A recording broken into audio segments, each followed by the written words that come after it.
Imagine a world where labor is obsolete, where work is something of the past, but miraculously, everything's still functioning better than ever before. No, I'm not talking about a society run by robots. I'm talking about a world harnessing the power of play. And I believe that there's a lot we can learn from games to make that world happen. So today, I'm going to talk to you about how gamification can make our world a better place.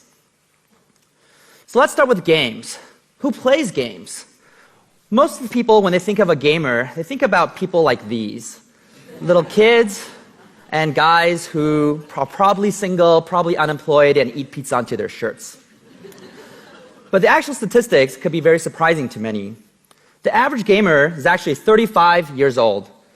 Almost 70% of them are over 18. About half of them are women, which means there's actually more adult women playing games than male under 18, if you consider social mobile games like Candy Crush or Angry Birds. So what does this mean? This means that everyone can be a gamer. This is a very generic demographic. This could be your clients, it could be your employees, it could be your children, it could be your parents. Everyone has the capacity to enjoy games, if there's a good reason to do so. So what is gamification? Gamification is the craft to take all those fun, exciting elements of games and pouring them into boring, non-game context. Things you have to do, but you don't necessarily want to do. So when I say gamification, some of you might start thinking about what we call the PBLs, the points, badges, and leaderboards. And this is where a lot of people think, oh, if I just take points and put into a product or badges, it'll make it fun and exciting. And that's a big misconception. When I started in gamification in 2003, it was a very lonely passion for me. Very few people cared about it, and very few people understood it. Now, about 3-4 years ago, gamification became a buzzword, and a lot more people and companies, organizations, schools started to care about it. But still, very few people truly understand it. So if you think about what makes a game fun, if you ask gamers that, they're not going to say, oh, because the game has points. They'll say, oh, because it challenges me, it makes me use my creativity, allows me to hang with friends, it makes me be more than who I am today. And if you think about it, every single game out there has game elements and game mechanics in them. But most games are still boring. Most games are still not engaging. So it's very naive to think that, oh, if I just take these game elements, mechanics that you can find in games that are even boring and pour them into products and experiences, it'll automatically make it super fun and exciting. So what we know here is that good gamification does not start with game elements, but really starts with how it motivates our core drives. So I spent many years developing a gamification framework called Octalysis. And it's a design framework based on an octagon shape. And in the center of Octalysis are 8 core drives. And I believe these are 8 core drives that motivate us to do everything that we do in games, out of games. So I'm going to go through these 8 core drives and show you one example about how something amazing out there changes the world with it. The first core drive is epic meaning and calling. This is a core drive that says you're motivated because you feel like you're part of something bigger than yourself. So in a game, it does that often. The world's about to end, and for some reason, you're the only person qualified to save the world. You feel big. But there's a lot of other examples to make people feel bigger than they are. It can be used to get children with cancer in children's hospital to update their pain journals. And that's what Pain Squad does. So Pain Squad is an app that gets kids to record their pain journals so doctors can diagnose them better. And you can imagine, if you're a child and you have cancer, you feel lonely. You feel like no one cares about you. You're in pain. You're not very motivated to keep track of your pain journal. So the Pain Squad is an app that pretends that you're in the secret police force, dedicated to hunt down this thing called pain. And the motto is keep pain in its place. Whenever there's pain, 2 times a day, you got to record it down. But to reinforce on that epic meaning and calling, look what they do in the app. Hey rookie, welcome to Pain Squad. It's really great you're here. We need all the help we can get to help put pain in its place. You are now officially a full-fledged detective in Pain Squad. Well done. At this rate, you might even be the next chief. They just don't make them like you anymore. You truly are one of Pain Squad's best and brightest. Keep it up. But this case isn't closed yet. Your squad is still fighting. We couldn't have done it without you. So way to go. So now, when the child updates her pain journal, she's not just doing something because she has to. She feels like she's part of something important. A team depends on her. She's fighting with the team against this force called pain, and that motivates her. That's epic meaning and calling. The second core drive is development and accomplishment. And this is the core drive that says you're motivated because you feel like you're improving, you're leveling up, you're achieving mastery. And one of the most well-known examples of this core drive is the Nike Plus Nike Fuel Band. So, we all know that health and exercise is very important. But health is a long-term thing, and our brains are terrible at processing long-term benefits. We like short-term gratifications. So what the Nike Plus does really well is it shows you short-term accomplishments. It shows you how, hey, you have run an extra mile compared to last week. You're improving. Your Nike Plus score is getting higher. And so you feel accomplished. You feel, I'm growing, I'm getting better, I'm leveling up. And that motivates you. And to further drive that feeling of accomplishment, it also introduces a character to celebrate with you whenever you hit a new milestone. This little character jumps up and down, so excited, so happy, falls on his face, and is like, yeah! 10,000 Nike fuel points earned. You feel accomplished. The third core drive is empowerment of creativity and feedback. So that's kind of like Lego. You give users the basic building blocks, and there's an infinite amount of ways for you to utilize your creativity, to try different combinations, strategies, see feedback, and adjust. And that's a very engaging process. So my favorite example in Core Drive 3 is the serious game called Folded. So scientists have been trying to figure out this AIDS virus protein structure problem, and the top PhDs in the world couldn't figure this out for 15 years. So they decided to make a game called Folded. And as you can see, you have a big protein, there's things you can do with it, you have an objective such as maximizing surface space.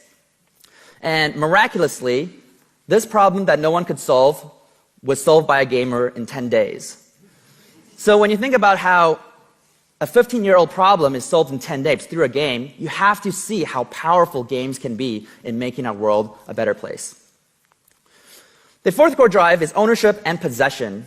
This is the core drive that says, because you feel like you own something, you want to improve it, you want to protect it, and you want to get more. So this is the core drive that powers a lot of virtual goods, virtual currency, things like that. It's also the core drive that motivates us to accumulate wealth. But it can also get us to learn math. Dragonbox is a learning game that gets little kids between 5 to 9-year-olds to be obsessed with solving hundreds of middle school algebra questions. Now, I don't know about you, but when I was a kid, math was the ultimate school grind.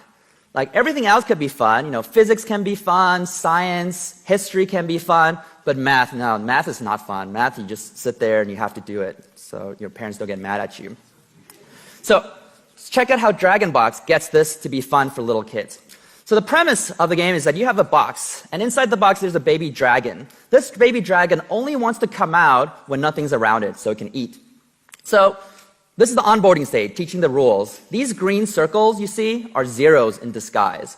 0 means nothing, so you tap on it, it disappears. 0 means nothing. It scans, the dragon wants to come out and eat happy. Now on stage 3, it introduced some basic math principles. Positive robot and negative robot cancel each other out, become 0. -2 and +2 cancel each other out, become 0. And now the dragon scans and the dragon wants to come out and eat again. And you can see the little dragon turns from an egg to a little baby. Nice. At one point, it gets pretty complex. The dragon box becomes an X, and you're trying to isolate that X. So you have to do things like balance both sides of the equation, multiply everything by 2. You also need to make sure the numbers are optimally solved, so no 2/4. So you can see in this process, the child is trying to make sure this is optimally solved, and the dragon will eat it because it's yummy. But the other two, they're not, so dragon refuses to eat it, those will be yuck. As you can see, it'll be yum, yuck, yuck. You know, bad numbers. Dragons don't like bad numbers. So the child only gets 1 star out of 3. So now the child doesn't even know he's doing math. He's just trying to feed his dragon, grow his dragon. He's like, oh, why don't I get 3 stars? I got to figure out a better way to isolate this so the dragon wants to eat everything. Something really, really amazing. The fifth core drive of Octalysis is social influence and relatedness. This is pretty straightforward. This is Basically, what you do based on what other people think, do, or say. And my favorite example here is O-Power. O-Power is a utility SaaS company that tries to get people to lower their utility bills. And they saw that the best way to change people's behavior is to show them how their neighbors are doing. You show them their utility, how much you're using, your best neighbor, and your average neighbor. And everyone who always thinks they're somewhat a little above average, which is impossible, you can't have everyone above average, when they see that, they're like, oh, I need to change my behavior. So with O-Power, within a year, they saved over $250 million of utility bills. And that's a lot of electricity, over 1 terawatt. The sixth core drive of Octalysis is scarcity and impatience. So this is a core drive that says you want something just because you can't have it. Like if grapes are on the table, you really don't care about the grapes. But if they're on a shelf just beyond your reach, you're always thinking about those grapes. You know, can I have them? When can I have them? Are they even sweet? And Kickstarter is a great example that utilizes a lot of great game design techniques.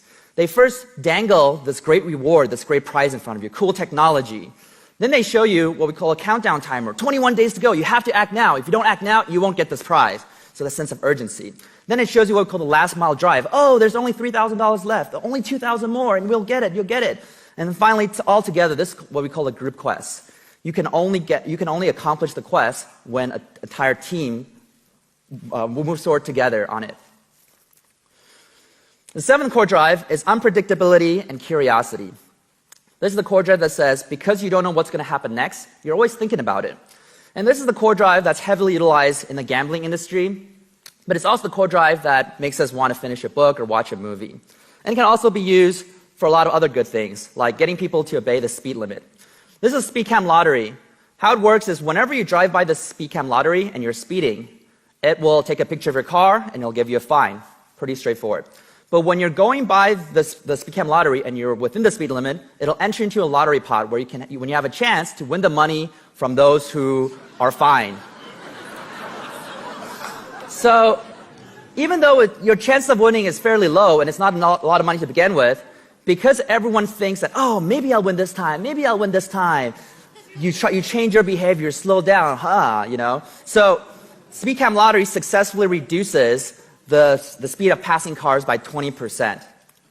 Very tangible. The eighth and final core drive is loss and avoidance. And this is also straightforward. It's you're doing something to avoid a loss. You don't want bad things to happen. And my favorite example here is called Zombies Run. Now remember, in Core Drive 2, we talked about Nike Plus motivating people to run to make them feel accomplished, feel like they're growing, feel like they're improving. Now Zombies Run makes people run because they don't want to be eaten by zombies.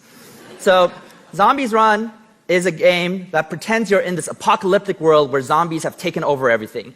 And you're this runner in the wilderness, in the world of zombies, and you're running with earphones on. And there's a radio station with binoculars talking to you, say, hey, careful, runner 5, there's a horde of zombies on the west. Oh, careful, there's a zombie right behind you and he's gaining on you. And then you hear sounds, and you're like, crap, I gotta run faster, I don't want to be eaten, right? So again, now you're eating because you're running because you don't want to be eaten by zombies. A very strong motivation. So these are the 8 core drives of Octalysis, and like I said, I believe every single thing you do is based on one or more of these core drives. But it's also put together on an octagon shape for a reason. The left side core drives are more extrinsic motivation core drives, which means you're doing these things for a goal, for a purpose, for a reward. The ones on the right are the intrinsic motivation core drives, which means you're doing it because it's just enjoyable. You don't need a reward to use your creativity. You don't need a reward to hang out with friends. And you don't necessarily need to gain anything by being in the suspense of unpredictability. In fact, most people have fun losing money in casinos. And if you notice, the core drives on the top are more positive. I call them white hat gamification techniques. So if you're always doing something because you feel like you're being part of something bigger than yourself, and you're growing, you're improving, and you're using your creativity, it feels very, very good. It feels like you're in control, you're powerful. The ones on the bottom, I call them black hat game techniques. And if you're always doing something just because you want to avoid a loss, just because you don't know what's going to happen next, or you can't have something, it's going to be very, very powerful in motivation, but sometimes in the long run leaves a bad taste in your mouth. And it's not a very sustainable long-term design. So once you have that framework, you can start analyzing why different things are engaging and motivating. You can look at Facebook, how it motivates us, and maybe it lacks a little bit of epic meaning and calling, maybe a little bit of scarcity. You know, there's basically everything you want you can get on Facebook. You can look at things like LinkedIn, right? And LinkedIn, yeah, there's not a lot of space to utilize your creativity on LinkedIn. You create a profile, you look at people, that's about it. But it is relatively important. There's ownership, it's your own life. There's a lot of things in LinkedIn that engages people. So that's just level 1 Octalysis. There's actually 5 levels in total, and it gets a lot more complicated later on. But the premise is this. Good gamification design is a complex subject. It's not just slapping on points, badges, leaderboard, game mechanics onto an experience. It's never a cookie-cutter solution. And so when I started in 2003, I had a vision. I foresaw a world where there's no longer a divide between what you have to do and what you want to do. And in this world, all you have to do is play all day. And everything you need to do is getting done. You support your family, you have better relationships, your organizations perform better, and society overall becomes more productive. And I work every single day of my life to push towards that vision. But there's only so much I can do by myself. So that's why I need you to be part of that journey with me so that we create a world where whenever we wake up in the morning, we'll say, wow, that dream was amazing. But I'm so glad I woke up and back to reality because that's where the real fun is at. Thank you.